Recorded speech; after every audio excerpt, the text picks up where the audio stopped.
जय श्री कृष्णा। धर्म, कर्म, दान और तप का वह महान दिन, महान तिथि जिस दिन एक छोटा सा प्रयास भी अक्षय फल देता है, यानी कभी ना समाप्त होने वाला पुण्य। ऐसी शुभ घड़ी साल में सिर्फ एक बार आती है और वह अक्षय तृतीया। आप सभी को अक्षय तृतीया की बहुत बहुत शुभकामनाएं। आइए जानते हैं कि आप इस पवित्र दिन का, पुण्यदायी तिथि का पूरा लाभ कैसे उठा सकते हैं। इस दिन आप पूजा कैसे करें, क्या करना चाहिए, क्या नहीं करना चाहिए, खाना चाहिए और क्या नहीं खाना चाहिए, खरीदना चाहिए, क्या दान करना। हर साल वैशाख मास के शुक्ल पक्ष की तृतीया तिथि को अक्षय तृतीया का पावन पर्व मनाया जाता है और इस दिन अबूझ मुहूर्त रहता है, यानी कि इस दिन पंचांग कैलेंडर देखने की कोई भी आवश्यकता नहीं पड़ती है। इस दिन आप कोई भी शुभ काम कर सकते हैं। इस दिन आप अपने परिवार को आगे बढ़ाने के लिए, पारिवारिक संबंधों को आगे बढ़ाने के लिए, अपने व्यवसाय को आगे बढ़ाने के लिए, शिक्षा प्रतियोगिता की दिशा में या आपके करियर को और अधिक ऊंचाइयों तक ले जाने वाला नई जमीन, नया घर, वाहन, कुछ भी यदि आप खरीदना चाहते हो तो आज के दिन आपको कोई भी मुहूर्त देखने की आवश्यकता नहीं रहती। और इस दिन अगर पूजा पाठ, जप, तब सबसे ज्यादा अधिक पुण्यदायी होता है।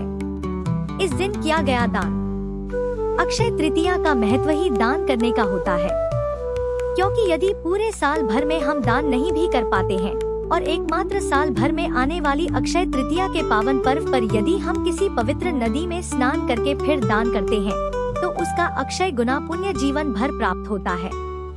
और इस बार साल 2025 में 30 अप्रैल दिन बुधवार को अक्षय तृतीया का पर्व मनाया जाएगा। तृतीया तिथि 29 अप्रैल मंगलवार को शाम 5:32 से प्रारंभ होकर 30 अप्रैल बुधवार को दोपहर 2:12 तक समाप्त होगी। हालांकि अक्षय तृतीया का पर्व पूरा दिन ही मनाया जाएगा, लेकिन तृतीया तिथि क्योंकि दोपहर 2:12 तक समाप्त हो रही है, ऐसे में कोशिश कीजिएगा कि तृतीया तिथि समाप्त होने से पहले पहले आप जो भी शुभ काम इस दिन करना चाहते हो वो आप कर सकते हैं। अक्षय तृतीया को सतयुग और त्रेता युग का संधि काल माना गया है। इस दिन भगवान परशुराम जी का जन्म हुआ था।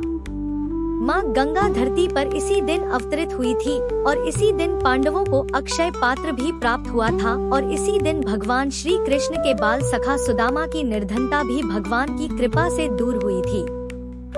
इसलिए यह तिथि खुद में ही पूर्ण, अबूझ और मांगलिक है। इतना ही नहीं, चारधाम यात्रा का शुभारंभ भी अक्षय तृतीया के दिन से ही होता है।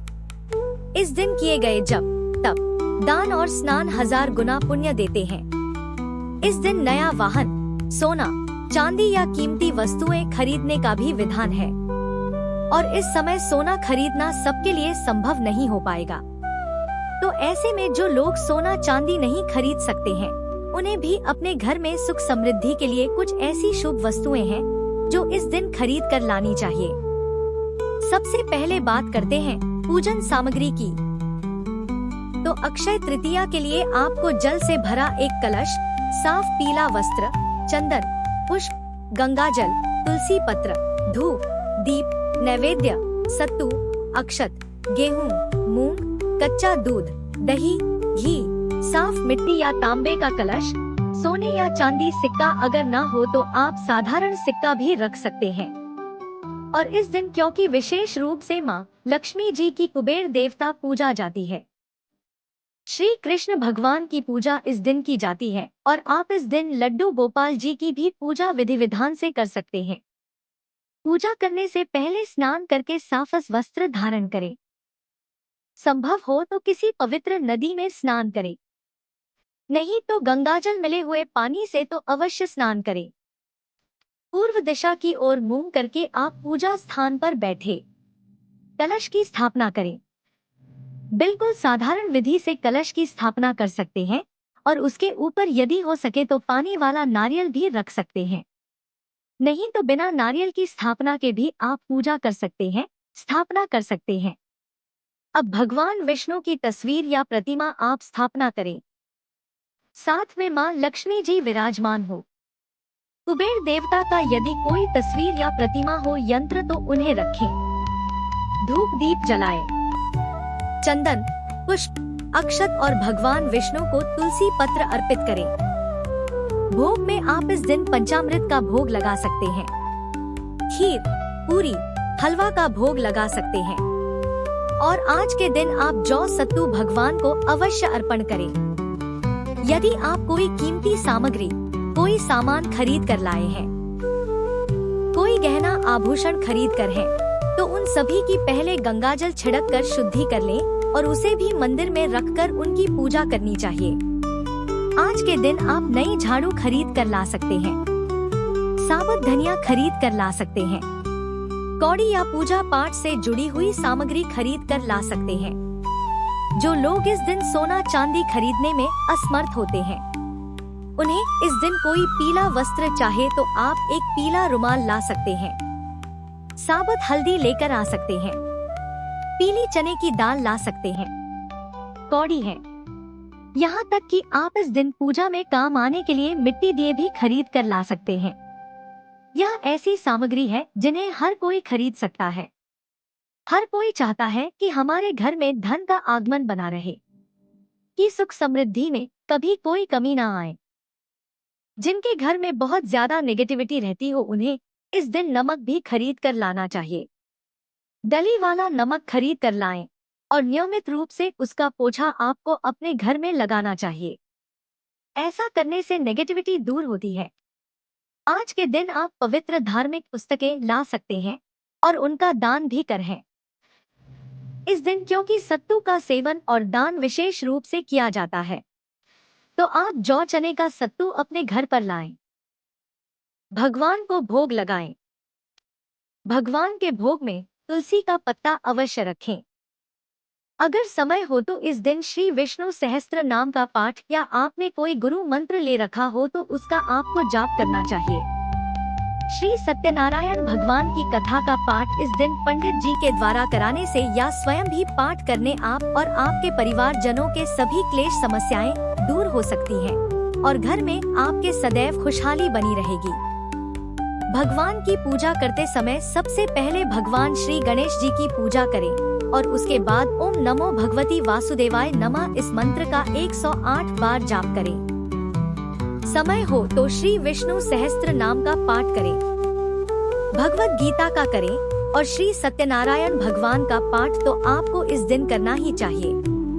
भगवान विष्णु से कहना चाहिए, हे श्री हरि माधव, अक्षय तृतीया के इस पावन अवसर पर मैं अपने परिवार सहित आपके चरणों में यह पूजा अर्पित करती हूँ या अर्पित करता हूँ।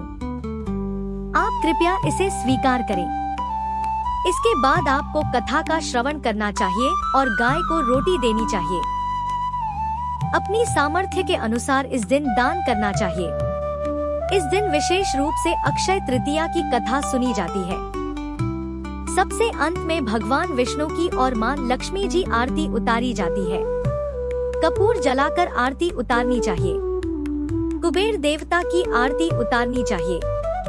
यदि आप परशुराम भगवान जी की पूजा करते हैं तो उनका भी विधि विधान से पूजन करके आरती उतारनी चाहिए। दान क्या करें? तो इस दिन अगर आपकी सामर्थ्य हो तो खास तौर पर जल, छतरी, चावल, सत्तू, शक्कर, फल, वस्त्र, गाय, भूमि, घड़ा, खड़ाऊं, चंदन और सोने का दान करना अत्यंत पुण्यदायी होता है। जो व्यक्ति इस दिन अन्नदान करता है, भूखे लोगों को भोजन कराता है, उसे जीवन भर अक्षय पुण्य की प्राप्ति होती है। खास उपाय भी जान लीजिए जो आप इस दिन कर सकते हैं और यह उपाय दुर्भाग्य को भी मिटा सकते हैं। सबसे पहला, भगवान विष्णु को सत्तू का भोग लगाकर उसी सत्तू को तुलसी पत्र के साथ स्वयं ग्रहण करने से दरिद्रता दूर होती है और घर में आपके लक्ष्मी जी का स्थायी वास होता है। दूसरा उपाय है, घर के मुख्य द्वार पर एक घड़े में या कलश जल भरकर रखें। सुबह की पूजा करने के साथ या शाम की पूजा करने के साथ आप इस उपाय को कर सकते हैं और उस जल में आपको एक सिक्का डालना है। उसके ऊपर आम के पत्ते रखें, 5 या 7 पत्ते रखें और दिन भर उस जल को वहीं रहने दें। अगले दिन उसका विसर्जन आपको करना चाहिए। यह उपाय दुर्भाग्य को रोकता है। अगला उपाय है, आप अपने घर पर कम से कम एक कन्या को कुंवारी जिस तरह से नवरात्रि में पूजन करते हैं उस तरह से कम एक कन्या को या विषम संख्या में 3, 5, 7 या 9 कन्याओं को अपने घर पर बुलाकर उन्हें ध्यान रखिएगा। केवल पीले वस्त्र, सत्तू और मिठाई खिलाकर इनका दान भी कर सकते हैं।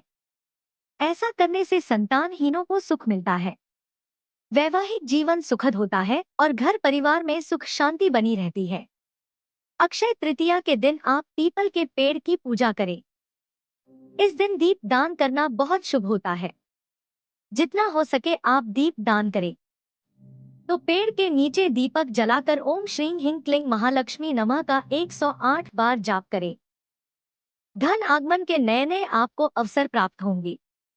अगर इस दिन श्रद्धा भक्ति भाव से केले के पेड़ की पूजा जाए, केले जड़ में गुड़ और जल मिलाकर अर्पित किया जाए, ओम नमो भगवते वासुदेवाय का जाप करें, तो इससे दीर्घायु और बहुत भाग्यशाली संतान प्राप्ति के योग बनते हैं। अब बात करते हैं अक्षय तृतीया के दिन खाई जाने वाली शुभ चीजों के बारे में। 20 ऐसी शुभ चीजें हैं जिन्हें आप इस दिन सेवन भी कर सकते हैं और दान भी कर सकते हैं। यह है सत्तू चने, मूंग, ककड़ी, बेलफ, खरबूजा, आम, जलजीरा, मिश्री, गुड़, पीले चावल, दही, काले चने का सत्तू, लौकी की सब्जी या लौकी, छाछ, तोरी, नींबू पानी, आम पन्ना, लस्सी और अंकुरित अनाज। इन सब के अलावा आप वस्त्रों का और दक्षिणा दान भी इस दिन दे सकते हैं। कौन कौन सी ऐसी चीजें हैं जो इस दिन खरीदने से शुभता आती है? तो सोना, चांदी, पीतल, बर्तन। अगर तांबे के बर्तन खरीद कर लाए जाए तो और शुभ होता है। कांच के बर्तन खरीदने से बचना चाहिए। नए वस्त्र, खेती के जो उपकरण होते हैं वह इस दिन आप खरीद सकते हैं। महिलाएं मंगलसूत्र या आभूषण इस दिन खरीद सकती हैं। सुहाग की सामग्री खरीद सकती हैं। और इसके अलावा आप भूमि, संपत्ति, वाहन आदि इस दिन खरीद सकते हैं। क्या नहीं खरीदना चाहिए? तो देखिए, जो प्योर लोहे की केवल ही चीजें होती हैं उन्हें खरीदने से बचना चाहिए। जैसे लोहे का तवा, लोहे की कढ़ाई और यहाँ तक कि इस दिन तेल खरीदने से भी बचना चाहिए। जहाँ तक हो सके काले वस्त्र खरीदने से बचें। नकारात्मक ऊर्जा वाली वस्तुएं इस दिन घर पर नहीं लानी चाहिए, क्योंकि यह शनि देव से और राहु से जुड़ी होती है। और यह चीजें अगर घर में खरीद कर लाई जाती हैं, तो इससे शुभता में बाधा आ सकती है। वैसे तो आपको हमारे चैनल पर अक्षय तृतीया की बहुत सारी कथाएं आज के दिन सुनने को मिलेंगी, लेकिन जो सबसे प्रमुख कथा आज के दिन सुनी जाती है, अब आप सभी उसे ध्यानपूर्वक सुनिए। अक्षय तृतीया की प्राचीन कथा के अनुसार एक बार धर्मदास नामक एक वैश्य था। धर्मदास अपने परिवार के साथ एक छोटे से गांव में रहता था। बहुत निर्धन था, हमेशा अपने परिवार के पालन पोषण के लिए ही चिंतित रहता था, क्योंकि उसके परिवार में कई सदस्य थे। लेकिन धर्मदास निर्धन होने के बावजूद भी वह धार्मिक प्रवृत्ति का व्यक्ति था। उसका सदाचार और देव तथा ब्राह्मणों के प्रति अपार श्रद्धा थी और वह हमेशा दान पुण्य भी किया करता था। एक बार अक्षय तृतीया व्रत के महात्म्य को सुनने के बाद उसने अक्षय तृतीया पर्व के आने पर सुबह जल्दी उठकर गंगा जी में स्नान करके फिर विधि विधान से देवी देवताओं की पूजा की। व्रत के दिन सामर्थ्य के अनुसार जल से भरे घड़े, पंखे, जौ, सत्तू, चावल, नमक, गेहूं, गुड़, घी, दही, सोना और वस्त्र आदि भगवान के चरणों में रखकर फिर उन्हें ब्राह्मणों को अर्पित किया। यह सब दान देखकर धर्मदास के परिवार वाले और उसकी पत्नी ने उसे रोकने का बहुत प्रयास किया। कहने लगे कि अगर धर्मदास इतना सब कुछ दान में दे देगा तो फिर उसके परिवार का पालन पोषण भला कैसे होगा। लेकिन इतना सब समझाने पर भी धर्मदास अपने दान पुण्य से विचलित नहीं हुआ और उसने ब्राह्मणों को कई प्रकार का दान दिया। इसके बाद जीवन में जब भी अक्षय तृतीया का पर्व आता, हर बार धर्मदास इसी प्रकार विधि विधान से पूजा पाठ करता और दान पुण्य आदि कर्म किया करता। फिर अनेक रोगों से ग्रस्त और वृद्ध होने के बाद भी उसने उपवास करके धर्म कर्म और दान पुण्य किया और यही वैश्य अपने दूसरे जन्म में कुशावती का राजा हुआ। मान्यता है कि अक्षय तृतीया के दिन किए गए दान पुण्य और पूजन के कारण ही वह अपने अगले जन्म में बहुत धनी और प्रतापी राजा बना और इतना प्रताप उसका था कि उसके दरबार में अक्षय तृतीया के दिन ब्राह्मण का वेश धारण करके स्वयं त्रिदेव उसके महायज्ञ में सम्मिलित होते थे। अपनी श्रद्धा और भक्ति का उसे कभी घमंड नहीं होता था। वह प्रतापी राजा महान और वैभवशाली होने के बावजूद भी धर्म मार्ग से कभी विचलित नहीं होता था। जैसे धर्मदास पर भगवान ने अपनी कृपा की, वैसे ही जो भी व्यक्ति श्रद्धा के साथ अक्षय तृतीया की इस पावन कथा को सुनता है और सुनाता है, विधि विधान से पूजा करता है और दान देता है, उसे अक्षय पुण्य और समाज में अपार यश की प्राप्ति होती है। यह थी अक्षय तृतीया की कथा। उम्मीद है यह जानकारी आपको पसंद आई होगी। वीडियो को लाइक कर देना और सब्सक्राइब करना न भूले।